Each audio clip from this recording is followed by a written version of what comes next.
ഇന്നിവിടെ ചർച്ചയ്ക്ക് വിധേയമാക്കുന്നത് അവിശുദ്ധ മുറിവ് എന്ന് പറയുന്ന ഒരു പുസ്തകവും കാമനകളുടെ മാനിഫെസ്റ്റോ എന്ന് പറയുന്ന ഒരു കവിതാ സമാഹാരവുമാണ്.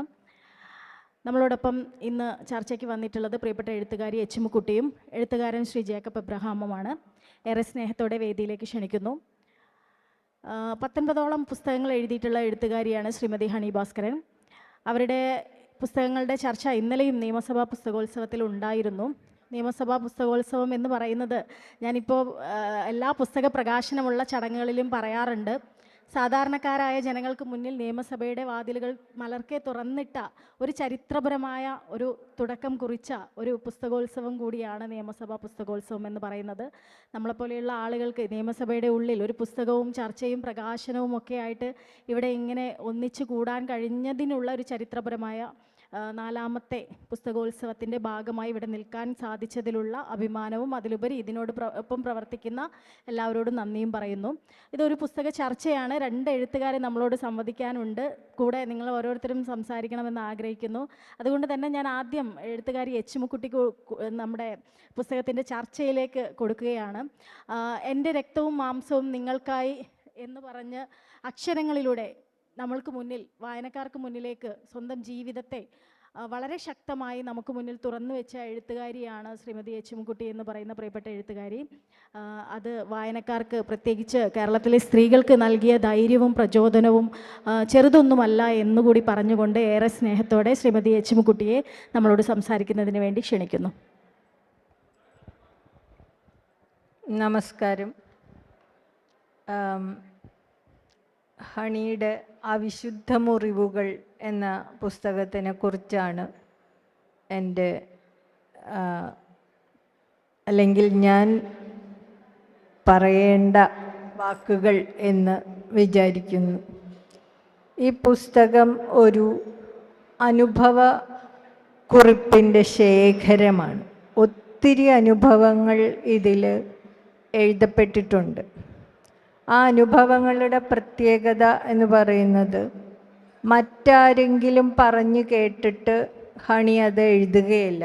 ഹണി ഓരോ അനുഭവത്തിൻ്റെ ഉള്ളിൽ കൂടെയും കടന്നുപോയി അതിൻ്റെ എല്ലാത്തരം ബുദ്ധിമുട്ടുകളും എല്ലാത്തരം സങ്കടങ്ങളും എല്ലാ സന്തോഷങ്ങളും നേരിട്ട് അനുഭവിച്ച് എഴുതുന്ന കുറിപ്പുകളാണ്. ഈ കുറിപ്പുകളിൽ അതങ്ങനെ ആയിരിക്കുമോ, ഇതിങ്ങനെ ആയിരിക്കുമോ എന്നുള്ള സംശയത്തിന് യാതൊരു സാധ്യതയുമില്ല. കാരണം അത് അയാൾ അനുഭവിച്ചതാണ്. ഒരാൾ അനുഭവിച്ച കാര്യം അങ്ങനെ ആവാൻ വഴിയില്ല, ഇങ്ങനെ ആവാൻ വഴിയില്ല എന്ന് പറയുന്നത് നമ്മുടെ പൊതുബോധം നമ്മളിൽ നിർമ്മിച്ചെടുത്തിട്ടുള്ള പല വിലക്കുകളും നമ്മുടെ തലയിൽ നിൽക്കുന്നത് കൊണ്ടാണ്. അല്ലെങ്കിൽ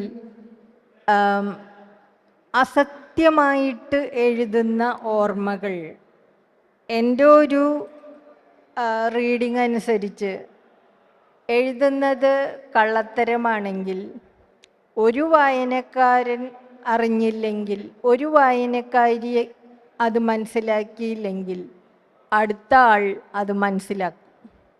അത് അക്ഷരങ്ങൾക്ക് അങ്ങനെ ഒരു സത്യമുണ്ട് എന്ന് പറയാനാണ് എനിക്ക് താല്പര്യം. അക്ഷരങ്ങളിൽ നമ്മൾ ഒരുപാട് കളവുകൾ ഒരുപാട് കാലത്തേക്ക് പറയാൻ സാധിക്കുകയില്ല. അത് ഏതെങ്കിലും ഒരു ദിവസം ആ കളവ് പിടിക്കപ്പെടും. അപ്പോൾ ഹണി എഴുതിയിട്ടുള്ള ഈ ഓർമ്മകളിലെല്ലാം തന്നെ രക്തസ്നാതമായ ഒരുപാട് കാര്യങ്ങളുണ്ട്, സന്തോഷം തോന്നിപ്പിക്കുന്ന ഒരുപാട് കാര്യങ്ങളുണ്ട്. അതൊക്കെ ഉള്ളപ്പോൾ എനിക്ക് ഹണിയോട് ചോദിക്കാൻ ആഗ്രഹമുള്ളത്, ഇത് ശരിക്കും വിശുദ്ധമായ മുറിവുകളുടെ ഒരു പുസ്തകമാണ്. അപ്പോൾ ഹണി എന്തിനാണ് ഇതിന് അവിശുദ്ധ മുറിവുകൾ എന്ന് പേരിട്ടിരിക്കുന്നത് എന്നാണ് എൻ്റെ ചോദ്യം. കാരണം ഇതിൽ അവിശുദ്ധമായി യാതൊന്നുമില്ലാത്തൊരു പുസ്തകം, അതിന് അങ്ങനെ ഒരു പേരിട്ട്, അതോ അങ്ങനെ പേരിട്ടത് കൊണ്ട് ആരെന്ത് വിചാരിച്ചാലും കുഴപ്പമില്ല എന്നുള്ള ഒരു ധൈര്യത്തിൽ അങ്ങനെ പേരിട്ടതാണോ? പക്ഷേ എന്തുകൊണ്ടാണ് ഇത്രയും വിശുദ്ധമായ മുറിവുകളെക്കുറിച്ച് എഴുതുമ്പോൾ അതിന് അവിശുദ്ധ മുറിവുകൾ എന്ന് പേരിട്ടത് എന്ന് ഹണി പറയണം എന്നെനിക്ക് ആഗ്രഹമുണ്ട്. എല്ലാവർക്കും നമസ്കാരം. എച്ചുമു നേരത്തെ സൂചിപ്പിച്ചൊരു കാര്യമുണ്ട്, ഈ പൊതുബോധ നിർമ്മിതി എന്ന് പറയുന്ന ഒരു വസ്തുത. ഈ പുസ്തകത്തിൽ പൊതുബോധ നിർമ്മിതിക്ക് യോജിക്കാത്ത ഒരുപാട് കണ്ടൻറ്റുകളുണ്ട്. ബാംഗ്ലൂരിൽ വെച്ചിട്ട് ഞാൻ പരിചയപ്പെടുന്ന ഒരു പ്രോസ്റ്റിറ്റ്യൂട്ടുമായിട്ടുള്ള അവരോടുള്ള ഒരു സംഭാഷണത്തെക്കുറിച്ച് ഞാൻ പറയുന്നുണ്ട്. ആ ഒരു ചാപ്റ്ററിൽ ഞാൻ സൂചിപ്പിക്കുന്ന ഒരു കാര്യം, അവരോട് ഞാൻ സംസാരിക്കുന്നത് കണ്ടിട്ട്, റോഡ് അരികിൽ നിന്നിട്ട് ഒരു സ്ത്രീയുടെ അടുത്ത് സംസാരിക്കുന്നത് കണ്ടിട്ട് അവരോട് മിണ്ടരുത് എന്ന് പറഞ്ഞ് എന്നെ തിരിച്ച് വിളിക്കുന്ന സുഹൃത്തുക്കളെക്കുറിച്ച് ഞാൻ പറയുന്നുണ്ട്. അതാണ് നേരത്തെ എച്ചുമു പറഞ്ഞ പൊതുബോധ നിർമ്മിതി എന്ന് പറയുന്നത്. അവർ കടന്നുപോയ ജീവിതം നിങ്ങൾക്കറിയില്ല.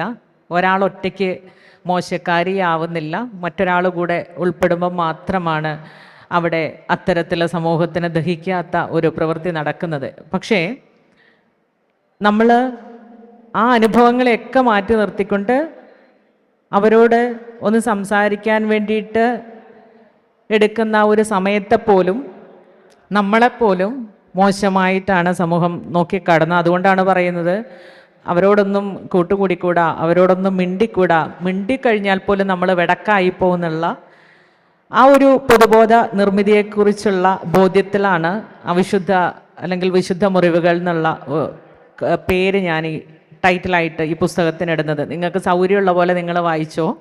എൻ്റെ ഒരു സ്വഭാവം വെച്ചിട്ടാണ് ഞാൻ പറയുന്നത്. നിങ്ങൾ എങ്ങനെ വായിച്ചാലും എനിക്കൊരു പ്രശ്നവുമില്ല, നിങ്ങളുടെ താല്പര്യത്തിന് വിടുന്നു എന്നുള്ളത് തന്നെയാണ്.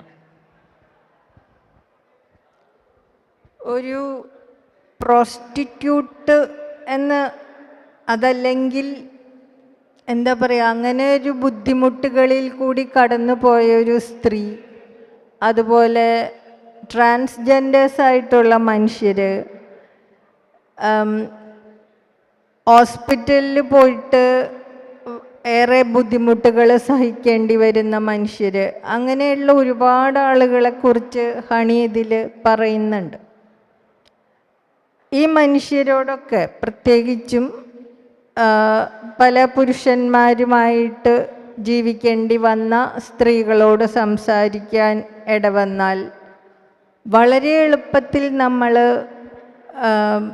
ചോദ്യം ചെയ്യപ്പെടുന്ന ഒരു കണ്ടീഷൻ എങ്ങനെയാണെന്ന് വെച്ചാൽ, നമ്മളങ്ങനെ ഒരു സ്ത്രീയോട് സംസാരിക്കുകയാണെങ്കിൽ അപ്പം തന്നെ ഒരാൾ രൂപ കാണിച്ചിട്ട് അല്ലെങ്കിൽ അയാളുടെ ശരീരത്തിൻ്റെ ഒരു വൃത്തികെട്ട പ്രദർശനം നടത്തിയിട്ട് കൂടെ വരാമോ എന്ന് ചോദിക്കും. ഈ കൂടെ വരാമോ എന്ന് ചോദിക്കാത്ത, ആ ഒരു ചോദ്യം കേൾക്കാത്ത ഒരു പെണ്ണ് പോലും ഇന്ത്യയിൽ ഉണ്ടാവില്ല. ഒരു നാട്ടിലും ഒരു പെണ്ണ് പോലും ഇന്ത്യയിൽ ഉണ്ടാവില്ല. അങ്ങനെ ചോദിക്കാത്ത പുരുഷന്മാർ ഉണ്ട് എന്ന് പുരുഷന്മാർക്ക് പറയാം. ഉണ്ടെന്ന് എനിക്കറിയുകയും ചെയ്യാം. അങ്ങനെയൊന്നും ഒരിക്കലും ചോദിക്കാത്ത പുരുഷന്മാരൊക്കെ ഉണ്ട്. പക്ഷേ എല്ലാ പെണ്ണുങ്ങളും ജീവിതത്തിൽ ഈ ചോദ്യം കേട്ടിട്ടുണ്ടാകും, ഈ അപമാനം സഹിച്ചിട്ടുണ്ടാകും. അങ്ങനെയുള്ള അപമാനങ്ങളെക്കുറിച്ച് ഇത്രയും തുറന്ന് എഴുതുക, ഇത്രയും സത്യസന്ധമായിട്ട് എഴുതുക എന്നൊക്കെയുള്ളത് സാധാരണ രീതിയിൽ സ്ത്രീകൾ എടുക്കാൻ മടിക്കുന്നൊരു എഴുത്ത് രീതിയാണ്. കാരണം ആ എഴുത്ത് വന്നു കഴിഞ്ഞാൽ ഉടനെ അവൾ ശരിയല്ല എന്നുള്ള പൊതുബോധം ഉണരുകയായി. അപ്പോൾ അടുത്ത പുസ്തകത്തിന് വിലക്ക് വരിക, അല്ലെങ്കിൽ പുസ്തകങ്ങൾ ഈ പറയുന്ന പോലെ അലമാരയുടെ ഏറ്റവും താഴത്തെ പടിയിലേക്ക് നീങ്ങുക, അങ്ങനെയൊക്കെയുള്ള പല കാര്യങ്ങളും നടക്കും. അപ്പോൾ അത്തരം ഒരു സാധാരണ, ഇപ്പോൾ 19 പുസ്തകങ്ങൾ ഹണി എഴുതി കഴിഞ്ഞു എന്ന് പറഞ്ഞതുകൊണ്ട് ഹണിക്ക് ആ ഒരു പക്ഷെ ആ ഒരു വിലക്കിനെ മറികടക്കാൻ സാധിച്ചിട്ടുണ്ടായിരിക്കും. എന്നാലും ഞാൻ വിധിക്കപ്പെടുകയില്ലേ എന്ന പേടി ഹണിക്ക് ഈ പുസ്തകം എഴുതുമ്പോൾ, ഈ അനുഭവങ്ങളെക്കുറിച്ച് പറയുമ്പോൾ തോന്നിയില്ലേ എന്ന് ചോദിക്കുകയാണ് ഞാൻ. ഞാൻ വിധിക്കപ്പെടലുകളെ ഒട്ടും ഭയപ്പെടാത്ത ഒരാളാണ്. ഞാൻ സമൂഹത്തിൻ്റെ ഒരു വിധിക്കും നിന്നു കൊടുക്കാത്ത ഒരാളാണ് ഞാൻ. എൻ്റെ എഴുത്തും എൻ്റെ ജീവിതവും വേറെയല്ല, ഒന്ന് തന്നെയാണ്. നമ്മൾ തമാശയ്ക്ക് സോഷ്യൽ മീഡിയയിലൊക്കെ പറയാറുണ്ട്, നമ്മൾ പണിക്ക് പോയാലേ നമ്മുടെ വീട്ടിലെ കാര്യം നടക്കുമെന്ന്.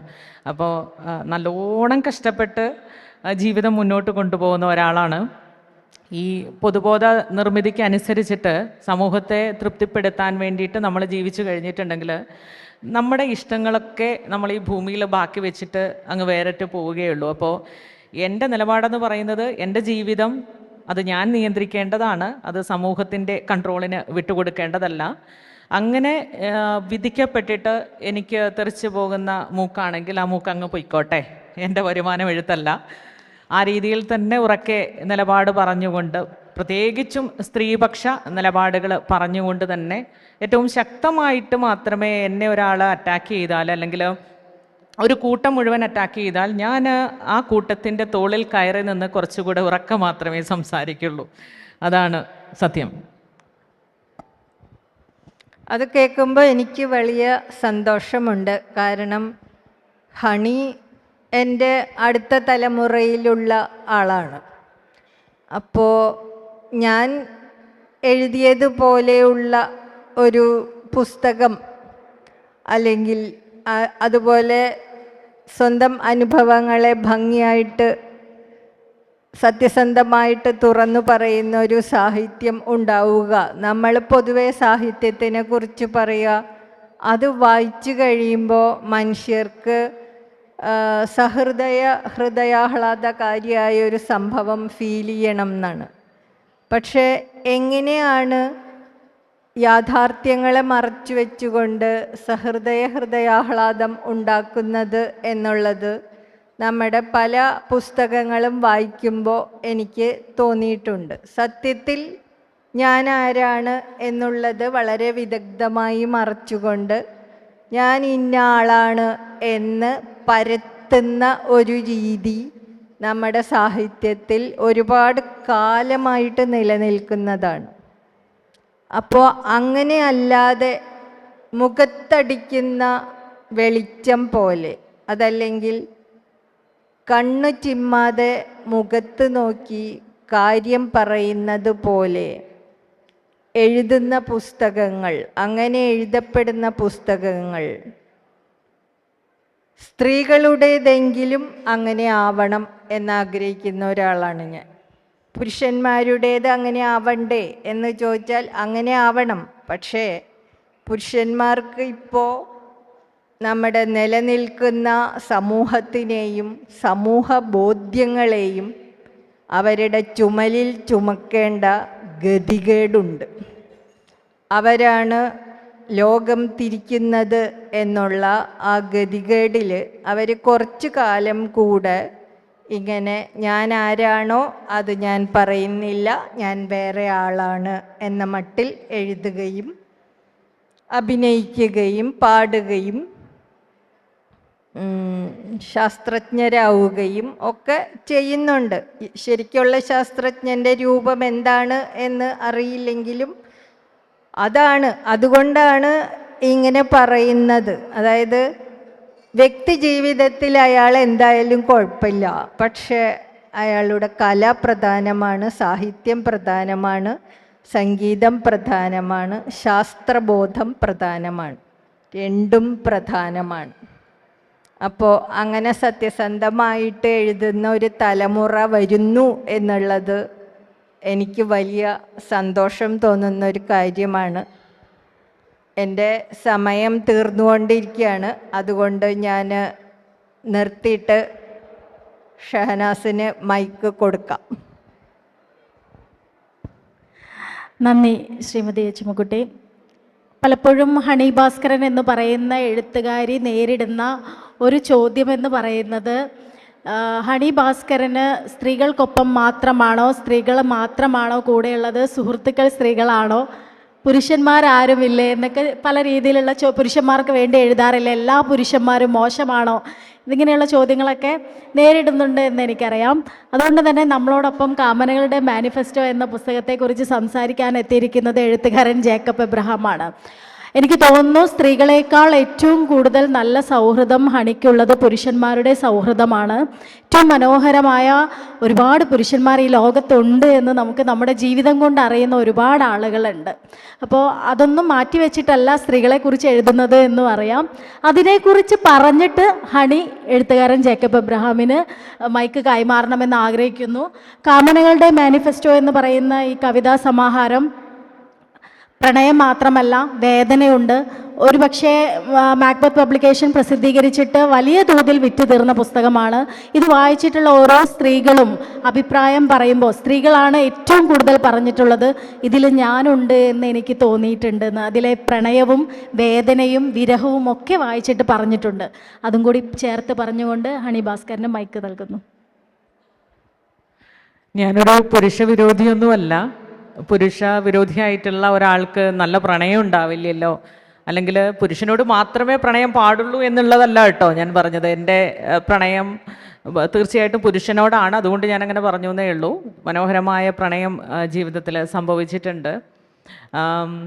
എൻ്റെ ജീവിതത്തിൽ ഞാൻ വീണുപോയ, വളരെ ആഴത്തിലേക്ക് വീണുപോയ പല ഘട്ടങ്ങളുണ്ടായിട്ടുണ്ട്. ആ ഘട്ടങ്ങളിലൊക്കെ എന്നെ വലിച്ച് പുറത്തേക്ക് ഇട്ടിട്ടുള്ളത് തീർച്ചയായിട്ടും എൻ്റെ ആൺ സുഹൃത്തുക്കളാണ്. ഇമോഷണലി സപ്പോർട്ട് ചെയ്യുന്ന ഏറ്റവും ശക്തിയായിട്ട് എൻ്റെ കൂടെ നിൽക്കുന്ന ഒരു സ്ത്രീയാണ് ആ അറ്റത്തിരിക്കുന്നത്. എല്ലാവരും നിരന്തരം ചോദിക്കുന്നൊരു ചോദ്യമുണ്ട്, രാഷ്ട്രീയപരമായിട്ട് രണ്ട് വ്യത്യസ്ത ധ്രുവങ്ങളിൽ നിന്നിട്ട് കൃത്യമായിട്ട് രാഷ്ട്രീയം പറയുന്ന രണ്ട് സ്ത്രീകൾ, നിങ്ങൾ എങ്ങനെയാണ് ഇത്രയും മികച്ച ഒരു സൗഹൃദം കൊണ്ടുപോകുന്നത് എന്നുള്ളത്. അതിൽ തന്നെ നിങ്ങൾക്ക് മനസ്സിലാവും എൻ്റെ സൗഹൃദങ്ങളെ ഞാൻ എങ്ങനെയാണ് കൊണ്ടുപോകുന്നത്. വ്യക്തി ബന്ധങ്ങൾക്കപ്പുറമല്ല ഒരു രാഷ്ട്രീയവും എന്ന് വിശ്വസിക്കുന്ന ഒരാളാണ്. അതുകൊണ്ട് ഞാനൊരു പുരുഷ വിരോധി അല്ല. എൻ്റെ ജീവിതത്തിൽ ഏറ്റവും ഭംഗിയായിട്ട് ഞാൻ ഒരു പുരുഷനെ അടയാളപ്പെടുത്തി വെച്ചിട്ടുണ്ട്. അദ്ദേഹം ഒരു വൈദികനായിരുന്നു. താലന്ത് എന്ന് പറയുന്ന പുസ്തകം. അങ്ങനെയുള്ള ഒരു വിരോധവും എനിക്കില്ല. പക്ഷേ എൻ്റെ അനുഭവങ്ങളിൽ നിന്ന് ഞാൻ മനസ്സിലാക്കിയിട്ടുള്ളത് ഈ ലോകം തന്നെ ഒട്ടാകെ സ്ത്രീ വിരുദ്ധമാണ് എന്നുള്ളതാണ്. അവിടെ ഒരു സ്ത്രീ എന്ന നിലയിൽ സ്ത്രീപക്ഷമായി നിന്നുകൊണ്ട് സംസാരിക്കുക എന്നുള്ളതാണ് മനുഷ്യപക്ഷം എന്ന് വിശ്വസിക്കുന്ന ഒരാളാണ്. ആ നിലപാടുമായിട്ട് ഞാൻ മുൻപോട്ട് പോകും എന്നുള്ളതാണ്. പ്രിയപ്പെട്ട സുഹൃത്തുക്കളെ, കേരളത്തിൻ്റെ സാഹിത്യ സാംസ്കാരിക രംഗത്ത് ധീരമായ നിലപാടുകൾ അവതരിപ്പിക്കുകയും എഴുതുകയും പൊതുവിടത്തിൽ നിൽക്കുകയും ചെയ്യുന്ന 3 ധീരകളായ സ്ത്രീകളോടൊപ്പം ഈ വേദി പങ്കിടാൻ കഴിയുന്നുള്ളത് എനിക്ക് ഒത്തിരി സന്തോഷമുണ്ട്. കാരണം ഷഹനാസ് ആയാലും എച്ച്മുക്കുട്ടി ആയാലും ഹണി ആയാലും നമുക്കറിയാവുന്നതാണ് അവരുടെ ജീവിതം. അവരുടെ സാഹിത്യം പോലെ തന്നെ കേരളത്തിലെ പൊതുസമൂഹത്തിൽ അതൊരു തുറന്ന പുസ്തകം പോലെ അവർ 3 പേരും അവരുടെ ജീവിതത്തെ, അതിൻ്റെ വേദനകളെയും അതിൻ്റെ കൊടുങ്കാറ്റുകളെയും അതിൻ്റെ കടുത്ത രക്തക്കറകളെയും ഒക്കെ അടയാളപ്പെടുത്തിയ എഴുത്തുകാരാണ് ഇവർ 3 പേരും. അപ്പോൾ അവരോടൊപ്പം ഈ വേദിയിൽ ഇരിക്കാൻ കഴിയുന്നത് ഒരു പുരുഷൻ്റെ പ്രകൃതി എന്ന് വേണമെങ്കിൽ, അല്ല, ഞാനൊരു പുരുഷനായിട്ട് ഒരിക്കലും, ഒരു പുരുഷൻ ഒറ്റയ്ക്കാകുമ്പോൾ അയാൾ ഒരു സ്ത്രീ ഉണ്ടെന്നാണ് ലോക സാഹിത്യത്തിൽ പലരും പറഞ്ഞത്. ഒരു പുരുഷനും നമ്മുടെ നമ്മുടെ ഭാരത സംസ്കാരം തന്നെ ശിവനും പാർവതിയും സങ്കല്പമൊക്കെ ഉണ്ടല്ലോ എന്ന് പറഞ്ഞ സ്ത്രീ ഒറ്റയ്ക്കാകുമ്പോൾ ഒരു പുരുഷനുണ്ട്, അതുപോലെ പുരുഷൻ ഒറ്റയ്ക്കാകുമ്പോൾ ഒരു സ്ത്രീയുമുണ്ട്. അപ്പം ഞാൻ പക്ഷേ എൻ്റെ കാഴ്ചയിലുള്ള പുരുഷ പ്രകൃതിയായിട്ട് ഇവിടെ ഇരിക്കുന്നു എന്ന് മാത്രമേ ഉള്ളൂ. അപ്പോൾ എന്നോട് ഷഹനാസ് ഈ പ്രശസ്തമായ ഈ പുസ്തകം കാമനകളുടെ മാനിഫെസ്റ്റോയെ പറ്റിയാണ് സംസാരിക്കാൻ പറഞ്ഞത്. എനിക്ക് ഈ പുസ്തകം വായിച്ചപ്പോൾ സ്ത്രീകൾ കൂടുതലും, എനിക്ക് ഹണിയോട് ചോദിക്കാനുള്ളത് അത് തന്നെയാണ്, സ്ത്രീകൾ കൂടുതലും വിഷാദം ഇഷ്ടപ്പെടുന്നവരാണെന്ന് എനിക്ക് തോന്നിയിട്ടുണ്ട്. എൻ്റെ വായനയിൽ പലപ്പോഴും സ്ത്രീകൾ കൂടുതലും ഈ വിഷാദത്തെ എപ്പോഴും താലോലിക്കാനും വിഷാദത്തെ ഇഷ്ടപ്പെടുന്നവരുമാണെന്ന് എനിക്ക് തോന്നുന്നു. അവർ അതിൻ്റെ വിഷാദത്തിൻ്റെ ഒരു ഒരു ഇൻവെർട്ടർ കോമയിൽ അതിന് പല ഉത്തരങ്ങൾ അതിന് നമുക്ക് കൊടുക്കാൻ കഴിയും. അതോടൊപ്പം തന്നെ ഈ കവിതകൾ തീർച്ചയായിട്ടും എനിക്ക് ബൈബിളിലെ ഉത്തമഗീതത്തിൻ്റെ സ്വഭാവമുള്ള പ്രണയ കവിതകളാണ് ഇതിലേറെയും. ഉത്തമഗീതം നിങ്ങളൊക്കെ വായിച്ചിട്ടുണ്ടാവും. സോങ്സ് ഓഫ് സോളമൻ എന്ന് പറയുന്ന വളരെ മനോഹരമായ ബൈബിളിലെ ഒരു പ്രണയ കാവ്യമാണത്. അതിൽ അതിമനോഹരമായ പ്രണയമാണ്. നമ്മുടെ മോഹൻലാലൊക്കെ എത്ര ഗംഭീരമായിട്ട് അത് സിനിമയിലൊക്കെ ഉപയോഗിച്ചിട്ടുണ്ട്. അതുപോലുള്ള പ്രണയമാണ് ഇതിലെ പുസ്തകത്തിലെ ഓരോ വരിയും. വിഷാദമുണ്ട്, അതിൽ സൗഹൃദമുണ്ട്, സ്നേഹമുണ്ട്. ഒരു പുരുഷനും സ്ത്രീയും തമ്മിലുള്ള അഗാധമായ സ്നേഹത്തിൻ്റെ വിവിധ തലങ്ങളുണ്ട്. എനിക്ക് തോന്നുന്നത് ലോകത്തിലെ സാഹിത്യത്തിൽ 90% സ്ത്രീയും പുരുഷനും തമ്മിലുള്ള അനുരാഗം, വിദ്വേഷം, പക, ഇതിൻ്റെ എല്ലാമാണ് സാഹിത്യം. നിങ്ങൾ ലിയോ ടോൾസ്റ്റോയുടെ അന്ന കരനീനെ എടുത്ത് നോക്കൂ. ലോകത്തിലെ 90% ഷേക്സ്പിയറിൻ്റെ എത്രയോ കൃതികൾ എടുത്ത് നോക്കൂ. അതിലെല്ലാം തന്നെ കാണുന്നത് സ്ത്രീ പുരുഷ ബന്ധത്തിലെ ഇടർച്ചകൾ, സ്നേഹങ്ങൾ, സ്നേഹരാഹിത്യങ്ങൾ, പകകൾ, കൊലപാതകങ്ങൾ, ഇങ്ങനെയുള്ള ഈ സ്ത്രീയും പുരുഷനും. നമ്മുടെ OV വിജയൻ അത് കൃത്യമായി പറഞ്ഞിരിക്കും. 2 ക്രോമസോമുകൾ നടക്കാനിറങ്ങി എന്ന് പറയുന്ന പോലെ ഈ സ്ത്രീ പുരുഷ ബന്ധം തന്നെയാണ് ലോക സാഹിത്യം നോക്കൂ, ലോക സിനിമ നോക്കൂ, ചിത്രകല നോക്കൂ, ഇതിൻ്റെ എല്ലാം അടിത്തറ അത് തന്നെയാണ്. ജീവിതത്തെ മുന്നോട്ട് കൊണ്ടുപോകുന്നതും അതുതന്നെയാണെന്നാണ് എനിക്ക് തോന്നുന്നത്. അപ്പോൾ എനിക്ക് ഹണിയോട് ചോദിക്കാനുള്ളത്, മുമ്പ് ഞാൻ പറഞ്ഞ പോലെ, എന്തുകൊണ്ടാണ് സ്ത്രീകൾ അവരുടെ വിഷാദത്തെ ഇത്രമാത്രം ചേർത്ത് പുൽകുന്നത്? അതെന്തുകൊണ്ടാണ്? ആ വിഷാദവതികളായിട്ട് നമുക്കറിയാം, ടാഗോറിൻ്റെയൊക്കെ ചാരുലത നമ്മൾ വളരെ ഇഷ്ടപ്പെടുന്ന ഒരു റൊമാൻറ്റിക് ഭാവമാണ്. ഈ വിഷാദം പുരുഷൻ തീർത്ത ഒരു കൺസ്ട്രെയിറ്റ് അല്ലേ എന്നാണ് എൻ്റെ ചോദ്യം. എനിക്ക് അങ്ങനെ തോന്നിയിട്ടില്ല. ഞാൻ പ്രണയിക്കപ്പെടുന്ന സമയത്ത്, അല്ലെങ്കിൽ എൻ്റെ ഉള്ളിൽ അഗാധമായ പ്രണയമുള്ളപ്പോൾ ഞാൻ ഭയങ്കര തീവ്രമായിട്ട് എഴുതുന്ന ആളാണ്. അതേപോലെ തന്നെ അതിഭയങ്കരമായ വിഷാദത്തിലേക്ക് വീണു പോകുമ്പോഴും ഈ 2 ഘട്ടത്തിലേ എനിക്ക് എഴുതാൻ പറ്റുള്ളൂ. ഇതിൻ്റെ ഇടയിലുള്ള ഒരു അവസ്ഥയിൽ എനിക്ക് എഴുത്ത് സാധ്യമല്ലാത്ത ഒരാളാണ്. പിന്നെ സ്ത്രീകൾ വിഷാദത്തെ സ്നേഹിക്കുന്നു എന്ന് പറയുന്നത് അതൊരു സത്യാവസ്ഥയല്ല സത്യത്തിൽ. പക്ഷേ അവർക്ക് അവരുടെ സങ്കടങ്ങൾ ആരോട് പറയണമെന്ന് ചോദിച്ചു കഴിഞ്ഞിട്ടുണ്ടെങ്കിൽ, ഇപ്പോൾ ഈ കഴിഞ്ഞ ദിവസങ്ങളിലൊക്കെ ഉണ്ടായിട്ടുള്ള എൻ്റെ ഒരു റൈറ്റപ്പുമായിട്ട് ബന്ധപ്പെട്ടിട്ടുള്ള അതിനുശേഷം എനിക്ക് വന്നിട്ടുള്ള കുറേ സന്ദേശങ്ങളുണ്ട്.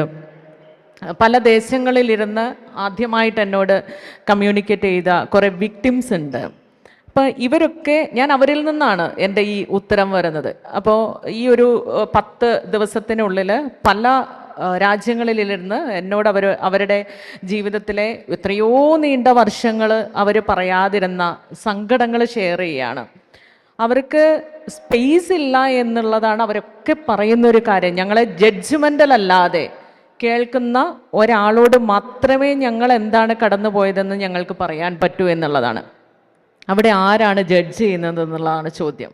അതിൽ തീർച്ചയായിട്ടും അത് ഈ സമൂഹമാണ്. അവിടെയാണ് നേരത്തെ പറഞ്ഞ സാധ്യത നിലനിൽക്കുന്നത്. എല്ലായ്പ്പോഴും ഈ ലോകം മൊത്തം സ്ത്രീവിരുദ്ധമായിരിക്കുന്ന ഒരവസ്ഥയിൽ ഏറ്റവും കൂടുതൽ അടിച്ച് അമർത്തപ്പെടുന്ന സങ്കടമെന്ന് പറയുന്നത് തീർച്ചയായിട്ടും അത് സ്ത്രീകളുടേത് തന്നെയാണ്. അത് നേരത്തെ പറഞ്ഞ കാരണം തന്നെയാണ്. അത് എങ്ങനെയാണ് പുറത്തേക്ക് റിവീൽ ചെയ്യേണ്ടത് എന്നുള്ള ഒരു ചോദ്യത്തിന് മുൻപിൽ അവർ പലപ്പോഴും അതിനെ പാമ്പർ ചെയ്യുകയും അതിനെ പുറന്തള്ളാൻ കണ്ടെത്തുന്ന ഒരു ഇടമായിട്ട് ആ സങ്കടങ്ങളുടെ കാലം കടന്നു പോവുകയും ചെയ്യുന്നു എന്നുള്ളതാണ്. ഇത് സ്ത്രീകളുമായിട്ടുള്ള എൻ്റെ ഈ അടുത്ത കാലത്ത് സംഭവിച്ചിട്ടുള്ള വളരെ പ്രൈവറ്റായിട്ടുള്ള പല ദുരനുഭവങ്ങളിൽ നിന്നും ഞാൻ കൺസീവ് ചെയ്തെടുത്തിട്ടുള്ള ഒരു സത്യമാണ്. തീർച്ചയായിട്ടും വളരെ വ്യക്തമായിട്ടുള്ള മറുപടിയായിരുന്നു. അതുപോലെ തന്നെ മാർഗരറ്റ് അറ്റ്വുഡ് എന്ന് പറഞ്ഞ എഴുത്തുകാരി, വളരെ പ്രശസ്തയായ കനേഡിയൻ എഴുത്തുകാരിയാണ്. മാർഗരറ്റ് അറ്റ്വുഡിൻ്റെ ഒരു എസ്സേ കളക്ഷൻ ഞാൻ ഈ ഇടയ്ക്ക് വായിക്കുകയുണ്ട്. അവരുടെ പേഴ്സണലായ എസ്സേസ് ആണ്. അതിൽ അറ്റ്വുഡ് പറയുന്നത് പുരുഷന്മാർ സ്ത്രീകളുടെ തലയെ പറ്റിയൊന്നും എഴുതാറില്ല, തലച്ചോറിനെ പറ്റിയോ. അവർ ഉഗ്രനായിട്ടുള്ള അറ്റ്വുഡിൻ്റെ നിരീക്ഷണമാണത്. പുരുഷന്മാർ തലയ്ക്ക് താഴെയുള്ള ഭാഗങ്ങളാണ് പുരുഷന്മാർ എഴുത്തുകാരായാലും പുരുഷന്മാർക്ക് അതാണ് താല്പര്യം. സ്ത്രീകൾ പക്ഷേ പുരുഷന്മാരുടെ തലയ്ക്ക് താഴേക്ക് അവരധികം വർണ്ണിക്കാറില്ല സാഹിത്യത്തിൽ എന്നാണ് മാർഗരറ്റ് അറ്റ്വുഡിൻ്റെ ഒരു ഗംഭീര നിരീക്ഷണം വായിച്ചിട്ടുണ്ട്. അപ്പോൾ ഉടൽ രാഷ്ട്രീയത്തെ പറ്റി ധാരാളം എഴുതുന്ന അങ്ങനൊരു നോവലുണ്ട്, ധാരാളം എഴുതുന്ന ആളാണ് ഹണി. ഉടലാണ് സ്ത്രീയെ തടവിലിടുന്നതും ഉടലിൻ്റെ രാഷ്ട്രീയമാണെന്ന് ഹണിയുടെ പല കഥകളിലായാലും ലേഖനങ്ങളിലും നോവലിലും ഒക്കെ വന്നിട്ടുണ്ട്. എനിക്ക് ചോദിക്കാനുള്ളത്, ഇത് ശരിക്കും പറഞ്ഞാൽ ഉടൽ തന്നെയല്ലേ ഒരു സ്ത്രീയുടെ ഒരു സ്ത്രൈണത എന്ന് പറയുന്നതിൻ്റെ ഇതിൽ അത് ഉൾപ്പെടുന്നില്ലേ എന്നുള്ളത്, അതിനെ എങ്ങനെയാണ് നമ്മൾ വിക്ടിമൈസ് ചെയ്യുന്നത് എന്നുള്ളതാണ്. അതായത് ഉടലിനെ ഒരേ സമയം അത് സൗന്ദര്യത്തിൻ്റെ ഒരു ഘടകമാവുന്നു, ഒരേ സമയം തന്നെ അവളെ പുരുഷൻ കാണുന്ന ഒരു കൺസ്ട്രെയിനിൻ്റെ അകത്ത് അത് വെക്കുകയും ചെയ്യുന്നുണ്ട്. അപ്പോൾ ഇത് എങ്ങനെയാണ് ഈ കോൺഫ്ലിക്റ്റിനെ സ്ത്രീ ഒരു എഴുത്തുകാരി എന്ന നിലയിൽ നേരിടുന്നത്? അത് വലിയൊരു കോൺഫ്ലിക്റ്റ് തന്നെയാണ്. കാരണം ഈ പെണ്ണായി ജനിക്കുക എന്ന് പറയുന്നിടത്ത് തന്നെ ഏറ്റവും വലിയൊരു ക്രൈം സംഭവിച്ചതായിട്ടാണ് നമ്മുടെ സമൂഹം കാണുന്നത്. പെണ്ണായി ഇരിക്കുക എന്ന് പറയുന്നത് പോലും വലിയ ക്രൈമായിട്ടാണ് കാണുന്നത്. സ്ത്രീ ആയിരിക്കുമ്പോൾ അവളുടെ ശരീരം എന്ന് പറയുന്നത് അത് അവളുടെ പരിമിതിയായിട്ട് എല്ലാ കാലത്തും കൊണ്ടു നടക്കാനാണ് നമ്മുടെ സമൂഹം നിരന്തരം പഠിപ്പിച്ചുകൊണ്ടിരിക്കുന്നത്. ഞാൻ നേരത്തെ പറഞ്ഞല്ലോ, ഈ ലോകം മൊത്തം സ്ത്രീവിരുദ്ധമാണെന്ന്. ഇന്നലത്തെ ഒരു വേദിയിൽ ഞാൻ പറഞ്ഞ 2 ഉദാഹരണങ്ങളുണ്ട്.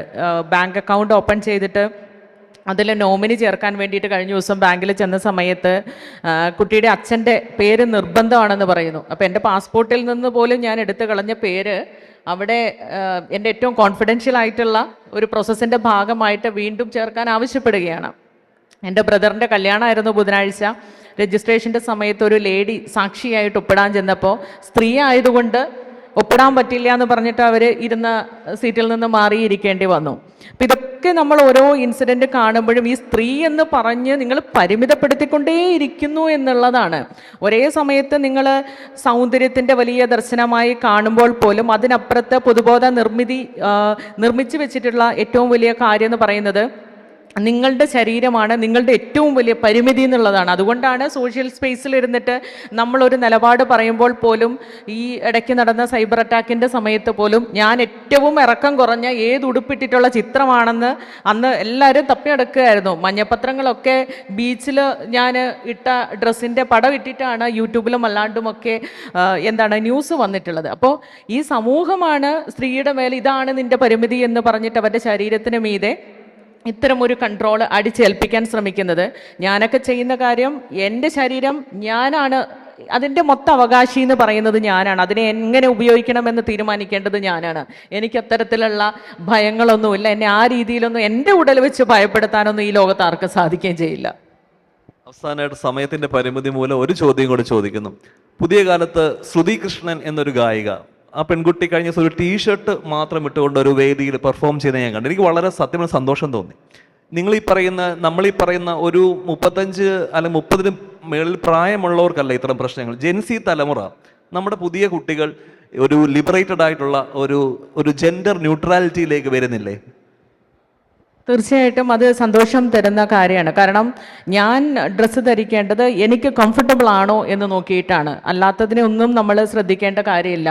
അത് പാൻ്റായാലും മുന്നേ ഒരു വേദിയിലിരുന്നിട്ട് ഫെമിനിസത്തെക്കുറിച്ച് സംസാരിക്കുന്ന വേദിയിലിരുന്നിട്ട് ഈ ഉള്ളിയിരിക്കുന്ന സാധനം അറിയാതെ വെളിയിൽ വന്നു പോകുമല്ലോ. അപ്പോൾ ഭയങ്കര ഫെമിനിസം പറയുന്ന ഒരു ലേഡി പറഞ്ഞു, ഇപ്പോഴത്തെ പെൺകുട്ടികൾക്ക് പാൻറ് ഷർട്ട് വിട്ടിട്ട് സ്കൂളിൽ പോണത്രേ എന്ന് പറയുന്നൊരു സാധനമുണ്ട്. ഈ ഉള്ളിൽ കിടക്കുന്ന അഴുക്കാണ് പലപ്പോഴും വെളിയിൽ വരുന്നത്. നമുക്ക് ചെയ്യാൻ പറ്റുന്ന കാര്യം എന്താണ്?